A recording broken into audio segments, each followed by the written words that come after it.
I was talking to a buddy of mine last night who's an NBA scout, lives here in L.A., and he said, I asked him about Lonzo Ball. Chris Broussard's joining us, and he said, you know what Lonzo Ball's got going for him?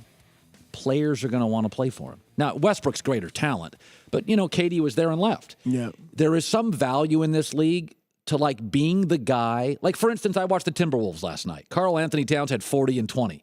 So he's going to be your 26-point-a-game guy, and Wiggins is going to be your 23-point guy. You put Lonzo Ball in Minnesota, he doesn't want shots. Like, if I was Minnesota, I would give you Zach LaVine, I'd give you Shabazz Muhammad, I'd give you picks. If you put Lonzo Ball in that, because you don't have to blow me away with stats. There has to be a guy in every team in this league that people want to. Not everybody wanted to play with Kobe and Michael Jordan. Yep. And you know what else? Lonzo can shoot. Like, that's the difference. One of the differences between him and Ricky Rubio. He's obviously more athletic than Rubio. But, yeah, Rubio's no threat to score. Even when he penetrates and drives, he's looking to kick it out to somebody rather than finish with a layup. Lonzo, when given open shots, which he would get with the two guys you mentioned, he will nail those. And then when he drives, he can finish with a dunk when he wants to. So I agree with you. If I'm the Timberwolves, I'm giving up not whatever I have to, but if it's like Zach LaVine and Chris Dunn to get number one, or maybe Zach LaVine and my top pick, which number 5, whatever it ends up being, to get to number 1, I'd do it. All right, so when do you cast your MVP vote? Now, how many people vote for the MVP? It's 120, something like that. Okay, 122, something like that. I don't have that. Very esteemed panel. When is it due? It's due Friday. When will you vote? I think I might vote. I might go to Starbucks later today. Woo! And sit there and deliberate and vote. Today or tomorrow, one of those. Already? So you could be swayed at this point. So you think no, I can't be swayed. What do you mean? For MVP? Well, you said you're going to deliberate. Why do you go to Starbucks? No, just to, that's where I like to unwind, and So why would you go there and not just vote right now on your phone if you knew who it was? Well, there are other things. There's MVP, Defensive Player of the Year, Coach of the Year, all NBA teams, those 3. Hey, can I throw? So that's, it's I don't want to get in the way of your voting at all. Could I just throw one stat your way? I want to know who you would vote for, because I know you think LeBron every year is MVP. I mean, and I get that. He's the best player in the world. But if you had a vote, would you actually vote for LeBron this year? Why would I say that? Do you think I'm one of those radio guys that just makes crap up? No, I didn't know. I know you say every year. So time out. So we don't even, before the year, we know LeBron's the best player in the world. He's MVP. Okay, so everybody keeps telling me what a down year it is for LeBron. They're going to finish as the number 1 seed. In the East, come on. Look at their talent compared to Boston. Well, a lot of their talent's been hurt. Kyrie hasn't been hurt. Well, Love has been. They have no bench. For a little bit. I know. Love wasn't out for half the season.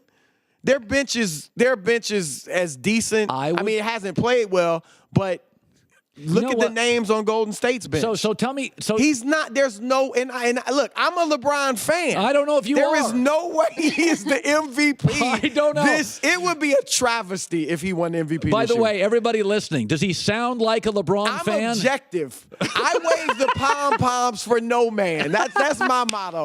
I'm objective. I recognize how great LeBron is, but this year he's just not. There's no way he's the MVP. By the way, are you friends with Nick Wright? Yes. I think he's a terrific. Nick's my man. He's my man too. I listen to everything he says. Here's what he said last week about LeBron. Go ahead, play the tape. LeBron James in a down year. I listened to Chris Broussard yesterday say his team's woefully underachieving. Woefully underachieving to the 1 seed. I agree. I'll fold my hand.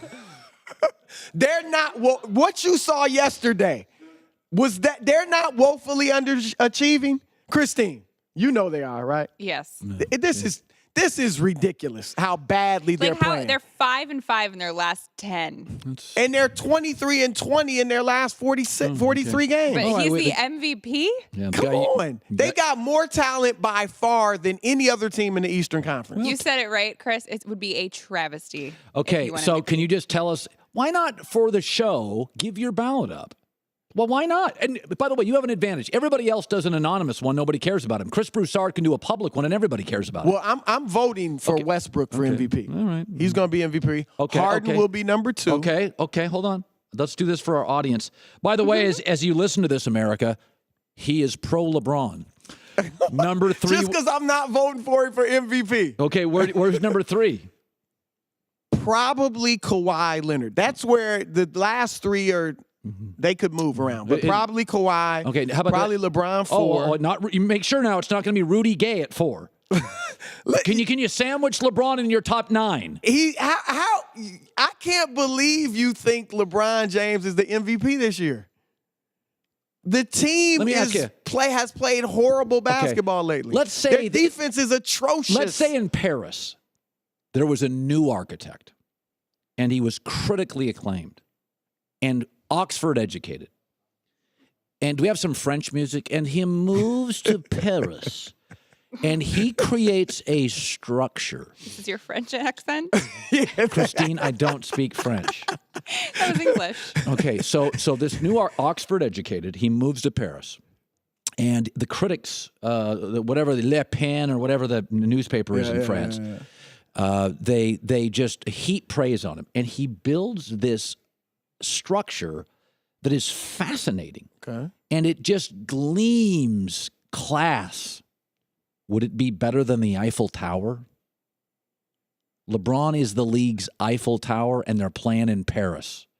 So every year, I have LeBron number 2 all time on my list, behind, of course, Michael Jordan. I do appreciate you getting him above Rudy Gay this year. Go ahead. So does that mean every year LeBron plays, he should just be the MVP? So does it mean every year Based the on Eiffel what? Tower is the most valuable, important piece of architecture in that part of Europe? So your definition of MVP is just very different. Yes. That's what it is. Why we don't vote the Eiffel Tower that every year. This is a yearly award, and better yet, it's a regular season award. Now, the NBA, I think, has put itself in a bind with this new award show. I think it's June 26th, right? Yeah, right after the finals. Yeah. And if LeBron goes berserk in the playoffs, like it's very likely to happen, maybe he leads them to another championship, and they win, and it's going to look like he should be MVP. Chris Broussard, who clearly loves LeBron, has got him, thankfully, above Shabazz Muhammad in the 48th spot as MVP. It's the Herd.